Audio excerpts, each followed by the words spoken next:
አንተ ዛሬ የድሮ የፌስቡክ ቴክስቶችን እያየሁልህ ጌታዬ ምን አይነት ቴክስት ነበር ምን ጽፈው እንዴ የሱን ነገር ማቱ ሃይፕ ቀልብ ይላኩት ነው ወይ ማል ምን አልተባልክ ወይ ምን ሆነን ነው ቆይ እንደዛ መጽፈው አንተ ምንም ጭንቅላታችን አይሰራም ነው ፈጣሪ ወይ ስንት የሚያስጠላ ነገር አለ በእናትህ እኔ አሁን ላይ የምጀናጀንበትን መንገድ ከዛ ነው ጋር ሳነጻጽረው ማለት በጣም ይገርመኝ አሁን ከዚህ በኋላ አሁን ማረገው ቢያልፍም አይቆጨኝም ምናምን እንዴት ነው ሙክክ ነው ማረጋቸው አሁን ላይ የዛኔው ሳስበው እኔ ነኝ የሚያስበው አይደለም አሁን እንዴት ነው የምታስበው ምንጭ እስኪ አሁን በቪዲዮ ነው በቃ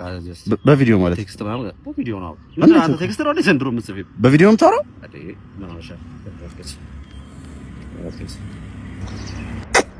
የኔ ቆንጆ ምን እሺ ነው አራቺ ምንድን ነው አንቺ ደሱ ጊዜ እሺ ብለሽ እኔ ነው እንዴ አረ ብለሽ እንደዚህ ነው ታስለው የኔ ቆንጆ እንደዚህ ነው ታስለው